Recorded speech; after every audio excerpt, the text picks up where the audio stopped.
Hello नमस्ते नमस्कार दोस्तों, स्वागत है आपका आज के मुख्य समाचारों में। यहाँ आपको देखने को मिलेगी सुबह से शाम तक की ताज़ा खबरें ब्रेकिंग न्यूज़ अपडेट के रूप में। तो दोस्तों, अगर आपने अपने यूट्यूब चैनल को सब्सक्राइब नहीं किया है तो सब्सक्राइब जरूर कर दीजिएगा। तो चलो शुरू करते हैं आज के पहले मुख्य समाचार। चैंपियन गुजरात को मिले 20 करोड़, राजस्थान भी माला माल। तो दोस्तों, आईपीएल के 15वें सीजन का चैंपियन मिल गया है। पहली बार आईपीएल खेल रही गुजरात टाइटंस ने राजस्थान रॉयल को हराकर खिताब जीत लिया है। इस जीत के बाद गुजरात पर बीसीसीआई की ओर से अच्छी खासी धनवर्षा भी हुई है और उसे ट्रॉफी के साथ 20 करोड़ रुपए की प्राइज मनी मिली है। तो दोस्तों, रनअप राजस्थान को भी 12.5 करोड़ रुपए मिले हैं। तीसरे स्थान पर बेंगलुरु को 7 करोड़ रुपए मिले हैं और दोस्तों, चौथे नंबर पर रही लखनऊ को 6.5 करोड़ रुपए कैश प्राइज मिला है। तो दोस्तों, टीमों के अलावा टूर्नामेंट में शानदार प्रदर्शन करने वाले खिलाड़ियों को भी काफी कमाई हुई है।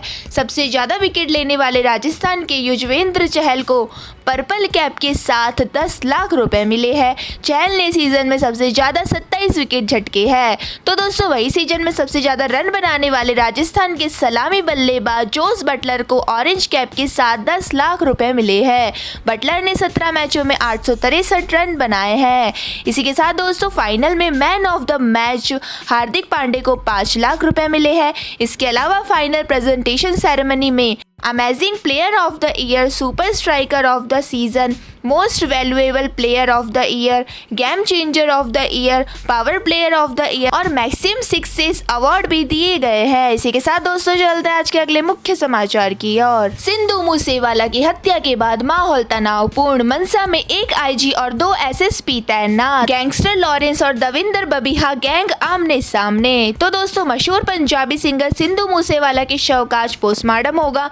इसके लिए परिवार की सहमति का इंतजार किया जा रहा है। इसके लिए मनसा में कड़े सुरक्षा इंतजाम किए गए हैं। तो दोस्तों, पंजाब पुलिस के बठिंडा रेंज के आईजी पीके यादव, मनसा एसएसपी गौरव तुरा और बठिंडा के एसएसपी एलन चेंजियन को मनसा में ही कैंप करवा दिया गया है। तो दोस्तों, मूसेवाला की रविवार शाम 5:30 बजे ताबड़तोड़ गोलियां मारकर हत्या कर दी गई थी। तो दोस्तों, वही इस हत्याकांड की जिम्मेदारी लॉरेंस गैंग ने ली है। तो दोस्तों, जिसके बाद गैंगस्टर दविंदर बबिया ग्रुप भी सामने आ गया है।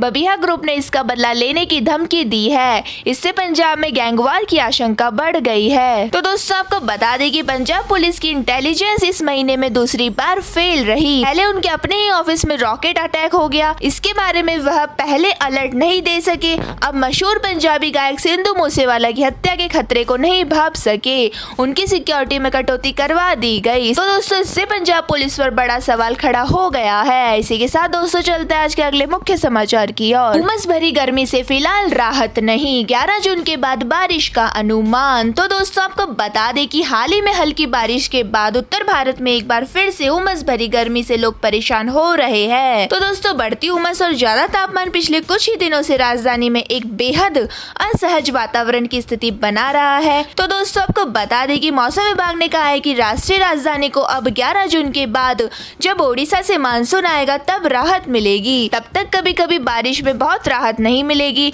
इससे पहले दक्षिण पश्चिमी मानसून अपने निर्धारित समय 1 जून से 3 दिन पहले रविवार को केरल में पहुंच गया है और इसी के साथ ही भारत के कृषि आधारित अर्थव्यवस्था के लिए महत्वपूर्ण वर्षा ऋतु की शुरुआत हो गई है। तो दोस्तों, भारत मौसम विज्ञान विभाग ने कहा है कि केरल में शनिवार से ही वर्षा हो रही है और राज्य में 14 में से 10 मौसम निगरानी केंद्रों में 2.5 मिलीमीटर से अधिक वर्षा दर्ज की गई है। तो दोस्तों, मौसम विभाग ने बताया कि दिल्ली में अधिकतम तापमान 40.60 डिग्री सेल्सियस दर्ज किया गया है, जो इस मौसम के लिए सामान्य है। तो दोस्तों, जबकि न्यूनतम तापमान मौसम के औसत से 2 डिग्री अधिक 28.60 डिग्री सेल्सियस दर्ज किया गया है। तो दोस्तों, प्राइवेट मौसम एजेंसी स्काईमेट वेदर के मुताबिक अगले 24 घंटे के दौरान बंगाल, सिक्किम, मेघालय, अरुणाचल प्रदेश, नागालैंड और लक्षद्वीप क्षेत्र में हल्की से मध्यम बारिश की संभावना है। इसके अलावा बिहार, केरल, अंडमान और निकोबार द्वीप समूह, तमिलनाडु, दक्षिण कर्नाटक और पश्चिमी हिमालय की तलहटी में हल्की से मध्यम बारिश की संभावना है। तो दोस्तों, मौसम एजेंसी का कहना है कि उत्तर भारत के अधिकांश हिस्सों में बारिश का असली दौर मानसून के आगमन के बाद शुरू होगा। इसलिए कहा है कि मानसून का आगमन 13 से 15 जून के बीच निर्धारित है। इसी के साथ दोस्तों, चलते हैं आज के अगले मुख्य समाचार की ओर। फिर बढ़ सकते है पेट्रोल डीजल के दाम, कच्चा तेल पहुंचा $120 प्रति बैरल के पार। तो दोस्तों देश में एक बार फिर से महंगा पेट्रोल डीजल आम लोगों की जेब पर असर डाल सकता है। अंतरराष्ट्रीय बाजार में कच्चे तेल के दामों में जबरदस्त उछाल देखने को मिल रहा है। तो दोस्तों कच्चे तेल के दाम फिर से $120 प्रति बैरल के पार जा चुका है। तो दोस्तों यूरोपियन यूनियन द्वारा रूस से कच्चे तेल की आयात पर बैन लगाने की वकालत करने के चलते कच्चे तेल के दामों में ये तेजी देखी जा रही है। इसी के साथ दोस्तों इससे पहले यूक्रेन पर रूस के हमले के बाद अंतरराष्ट्रीय बाजार में कच्चे तेल के दाम 2008 के बाद पहली बार $139 प्रति बैरल के उच्चतम स्तर पर जा चुका था। तो दोस्तों रूस से कच्चे तेल के आयात पर बैन लगाने की मांग के चलते तो कीमतों में तेजी आई ही है। साथ ही चीन में कोरोना के चलते लगाए गए लॉकडाउन में ढील दिए जाने की खबरों के चलते भी कच्चे तेल के दामों में उछाल आई है। तो दोस्तों 4 मेट्रो में पेट्रोल डीजल के दामों पर नजर डाले तो दिल्ली में पेट्रोल 96.72 रुपए और डीजल 79.62 रुपए में मिल रहा है। इसी के साथ दोस्तों मुंबई में पेट्रोल 111.35 रुपए और डीजल 97.28 रुपए मिल रहा है। चेन्नई में पेट्रोल 102.63 रुपए है और डीजल 94.24 रुपए है। इसी के साथ दोस्तों कोलकाता में पेट्रोल 106.3 रुपए और डीजल 92.76 रुपए प्रति लीटर मिल रहा है। इसी के साथ दोस्तों चलते हैं आज के अगले मुख्य समाचार की ओर। नेपाल का लापता विमान क्रैश हुआ, आर्मी को पहाड़ी पर मलबे में मिले 14 शव, 4 भारतीय और 3 क्रू मेंबर समेत 22 लोग सवार थे।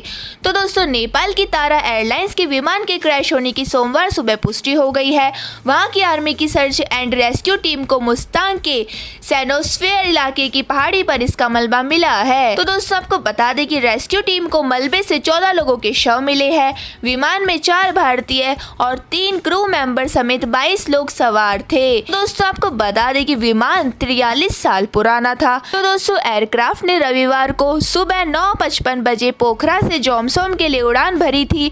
इसे 10:20 पर लैंड करना था। इससे पहले ही एयर ट्रैकिंग कंट्रोलर से इसका संपर्क टूट गया था।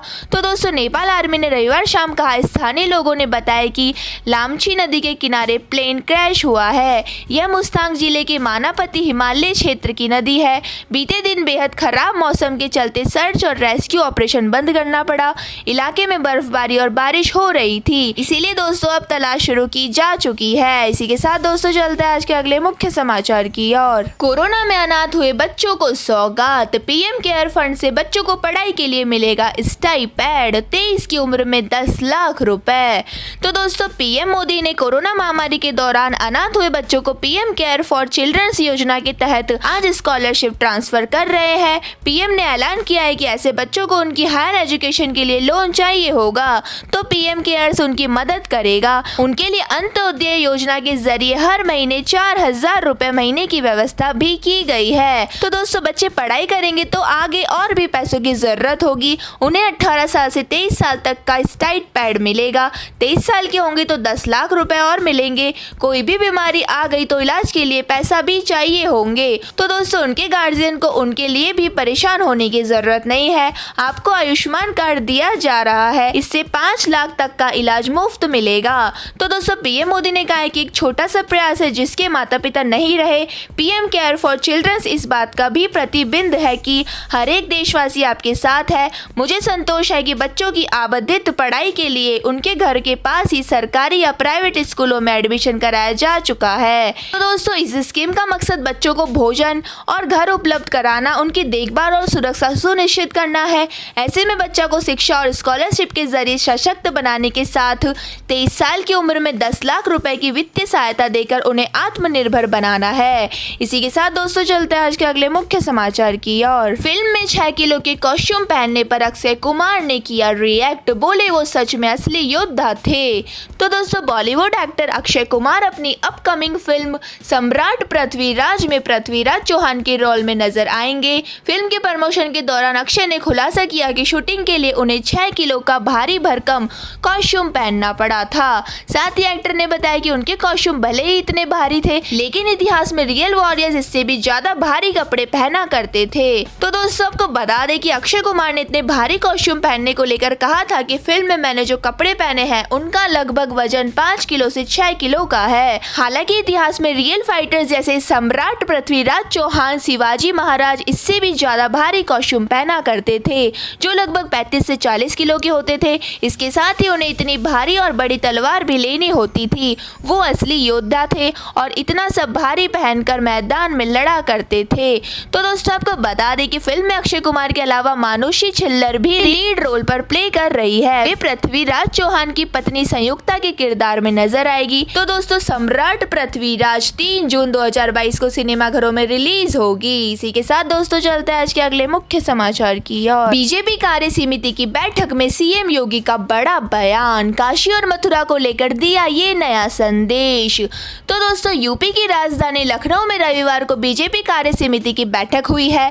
कार्य समिति की ये बैठक लखनऊ के Atal Bihari Vajpayee scientific convention centre में हुई है। इस बैठक के दौरान यूपी बीजेपी के सभी दिग्गजों के साथ मुख्यमंत्री योगी आदित्यनाथ और दोनों डिप्टी सीएम भी मौजूद रहे हैं। तो दोस्तों बैठक के दौरान सीएम योगी ने अपने संबोधन में एक ऐसा बयान दिया है जिसकी खूब चर्चा हो रही है। तो दोस्तों सीएम योगी ने कहा है कि अयोध्या में भव्य राम मंदिर निर्माण की शुरुआत के बाद काशी और मथुरा समेत सभी तीर्थ स्थल नई अंगड़ाई लेते हुए दिखाई दे रहे हैं। इन स्थितियों में सबको एक बार फिर से आगे बढ़ना होगा। तो दोस्तों सीएम ने कहा कि अयोध्या में राम मंदिर निर्माण की शुरुआत के बाद काशी ने जो अंगड़ाई ली है वह हम सबके सामने है। काशी में काशी विश्वनाथ धाम का उद्घाटन होने के बाद प्रतिदिन 1 लाख श्रद्धालु काशी विश्वनाथ धाम के दर्शन करने के लिए पहुंच रहे हैं। काशी प्रधानमंत्री नरेंद्र मोदी के दृष्टिकोण के अनुरूप अपने नाम को सार्थक कर रही है। तो दोस्तों मथुरा, वृंदावन, विंध्यवासिनी धाम और नैमिष धाम सभी तीर्थ एक बार फिर से नई अंगड़ाई लेते हुए नजर आ रहे हैं। तो दोस्तों यह थे आज के मुख्य समाचार। हमारी वीडियो को लाइक करें, शेयर करें और कमेंट करके जरूर बताएं आपको हमारी वीडियो कैसी लगती है। धन्यवाद। जय हिंद।